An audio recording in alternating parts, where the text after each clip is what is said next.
જોહાર મિત્રો, આજે 13મી સપ્ટેમ્બર વિશ્વ આદિવાસી અધિકાર દિવસ નિમિત્તે આજે જે પ્રોગ્રામ ઘણી ખાતે રાખવામાં આવ્યો એમાં સરપંચશ્રી તથા યુવા જાગૃત ટીમ તથા ઘણી ગ્રામ પંચાયતના સભ્યો તથા જે પધારેલ મહેમાનો તથા જે બહારથી જનતા તથા નાના મોટા જે બી ભૂમિકાઓ છે એમને આજે વિશ્વ આદિવાસી અધિકાર દિવસ એ પ્રાથમિક શિક્ષણ કેવી રીતે આપવું, કેવી રીતે ભણવું, કેવી રીતે કેળવણી કરવું એના વિશે મેં તમને 5 મિનિટ માહિતી આપીશ.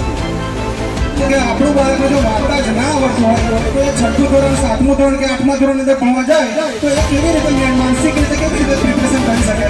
કારણ કે અત્યારનું જે એજ્યુકેશન લેવલ છે જેની અંદર મેથેમેટિક્સ જેવા સબ્જેક્ટ છે જેમ આપણી પ્રાથમિક શાળાની અંદર પ્રોપર શિક્ષણ ના મળવાને કારણે એ આપણા બાળકોને પાછળ જતાં ઘણી બધી તકલીફો આવે છે. તો એના માટે અત્યારે ઘણી બધી આપણે ગવર્મેન્ટ દ્વારા બી છે કે સેન્ટ્રલ ગવર્મેન્ટની શાળાઓ છે જેની અંદર આપણે નવોદયની વાત કરીએ. આમાં કેટલા બધા એવા મા બાપ હશે કે જેને નવોદય વિશે બી નહીં ખબર હશે કે નવોદય શું છે, એકલવ્ય વિદ્યાલય શું છે. કારણ કે આપણે એટલું તમારે જો તમારા બાળકને આપવામાં આવે પ્રોપરલી તો તમારું બાળક પરફેક્ટલી તમે વ્યવસ્થિત બૌદ્ધિક રીતે, માનસિક રીતે અને સારામાં સારો જો વિકાસ કરવો હોય તો પહેલા મા બાપ જાગૃત થવું પડે. એમાં બાળકની અંદર દરેક બાળક આપણું ગ્રામ્ય લેવલનું છે, એની અંદર આપણી અંદર બૌદ્ધિક વિકાસ છે પણ એને પ્રોપર માર્ગદર્શન ન મળવાને કારણે એ સારું શિક્ષણ લઈ શકતું નથી. તો એના માટે મા બાપ બી જાગૃત થવું પડશે, ગામના વડીલો બી જાગૃત થવું પડશે, એમાં સરપંચ બી આવી જાય, એમાં સભ્ય બી આવી જાય અને ગામની અંદર એક એસએમસી સમિતિ હોવું જોઈએ. આજે મોટા ભાગે આપણા જેટલા બી જાગૃત વાલીઓ છે એમને અમુકને ખબર હશે કે એસએમસી સમિતિ હોય કે એસએમસી સમિતિનું કામ હોય. એસએમસી સમિતિનો મતલબ કહે શાળા વ્યાપક સમિતિ, બરાબર? તો એસએમસી નો મતલબ છે કે કોઈ બી શિક્ષક રેગ્યુલર સ્કૂલમાં આવતો ના હોય, બાળકો રેગ્યુલર સ્કૂલમાં આવતું ના હોય કે શિક્ષક આપણા ગામના આપણા છોકરાઓને જો પ્રોપર શિક્ષણ ના આપતું હોય કે જે પણ શાળાનો પ્રોબ્લેમ હોય એ બધાની જવાબદારી કોની હોય છે તો એસએમસી સમિતિની હોય છે મોટા ભાગે. પણ એમાં જો એસએમસી સમિતિ બી નિષ્ક્રિય ક્યારે બની જાય છે કે જ્યારે આપણે મા બાપ તરીકે તમે પોતે જાગૃત ના હોય કે તમારે શૈક્ષણિક પ્રત્યે તમારી અંદર અવેરનેસ ના હોય તો આ વસ્તુ બને છે. કારણ કે આપણા જ વિસ્તારની અંદર આપણા જ બાળકોને અત્યારે આટલું એકદમ નીચે લેવાનું શિક્ષણ મળવાને કારણે આપણા બાળકો સારી રીતે આગળ જતા ઘણી બધી તકલીફો થાય છે. અત્યારે ગવર્મેન્ટની ઘણી એવી બધી પોલિસી આવે જેમાં ગવર્મેન્ટની અંદર સિલેબસની અંદર અત્યારે તલાટીની વાત આવે કે શિક્ષકની વાત આવે, ટોટલી જે પણ સિલેબસ હોય એની અંદર માનસિક યોગ્યતા અને મેથેમેટિક્સ જેવા સબ્જેક્ટોનો અત્યારે ઉમેરો કરવામાં આવે. આપણા ગામની વાત કરીએ કે આજુબાજુના નસવાડીના તમામ ગામડાઓની અંદર અત્યારે આપણા બાળકો ભણે છે, બરાબર? દરેક માતા પિતાને અત્યારે ફરજ શું હોય છે? અત્યારે ફરજ અને હક પહેલા મા બાપને બી ખબર હોવું જોઈએ.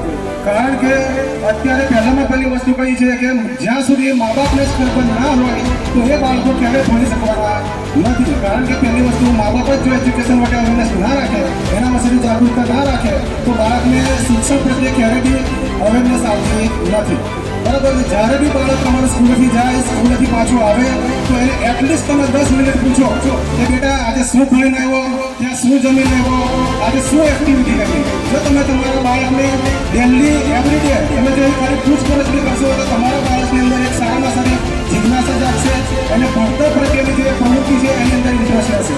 બીજી વસ્તુ કે બીજી વાત કે મા બાપની ફરજ હું કે ડેલી બાળક જવું જોઈએ સ્કૂલે. બીજી ફરજ કે બાળકને પૂછવાનું કે મધ્યાહન ભોજનની અંદર તમારા જે સ્કૂલમાં તમારું બાળક જાય છે તો મધ્યાહન ભોજનમાં કેવું જમણવાળી આવે છે? કારણ કે તમને ગવર્મેન્ટ દ્વારા જે પણ ગ્રાન્ટ આપવામાં આવે છે એ પૂરતું બાળકોના પોષક પ્રમાણ તમારે ઓલરેડી બાળકોને આપવામાં આવે છે, બરાબર? ત્રીજી વસ્તુ છે પાણીની સુવિધા કેવી હોવી જોઈએ. આપણા બાળકોને ટ્રાઇબલ વિસ્તારના જેટલા બી બાળકો છે માત્ર આપણા જ વિસ્તારની અંદર આવી ગંદકીવાળોને કોઈ એના પદે ફૂલ ઓડિટ થતી નથી. બીજી વસ્તુ કે મા બાપ તરીકે તમારી ફરજ એટલી પૂરી થાય તો પછી તમારા ફરજો શું છે, પછી અધિકાર શું છે તમારા? તો કે જે પણ અત્યારે વાલીઓ છે તમારું બાળક ઓલરેડી સ્કૂલેથી જઈને આવે પણ તમે પહેલા તો શિક્ષણ વિશે કોઈ બી ટીચર હોય, કોઈ બી શિક્ષક હોય એને પૂછવાની તમામ જવાબદારી કોની હોય કે મા બાપની ફરજ હોય, બરાબર? તો મા બાપ જ જો તમે ના પૂછી શકતા કે તમારા બાળકને ક્વોલિટી એજ્યુકેશન ના મળે તો એના વિશે પૂછવું તમારે શિક્ષકને જોઈએ તમારે. બીજી વસ્તુ કે આપણે ટ્રાઇબલ વિસ્તારમાં આવ્યા છે, બરાબર? એમાં આપણે અત્યારે હાલ છોટાઉદેપુર જિલ્લાની અંદર આપણે 17 ગ્રામ પંચાયતની મોટા ભાગે અત્યારે વાત કરી. એમાં રાઠવા સમાજની મેજોરિટી સૌથી વધારે આપણી તો કે 17 ગ્રામ પંચાયતની અંદર. અત્યારે તો બહારની વાત કરવામાં આવે કે જે મોટા શહેરો સુરત છે, મહેસાણા છે કે પછી મહેસાણા સુરત વાત છે બરાબર. આ બધા વિસ્તારોની અંદર જે ગ્રામ્ય લેવલની સ્કૂલો છે તો ગ્રામ્ય લેવલની સ્કૂલોની અંદર ત્યાં બી ક્વોલિટી એજ્યુકેશન આપવામાં આવતું હોય અને એમને બી જે અધિકારો પ્રમાણે એજ્યુકેશન મળતું હોય તો પછી આપણા બાળકોને કેમ ના મળે?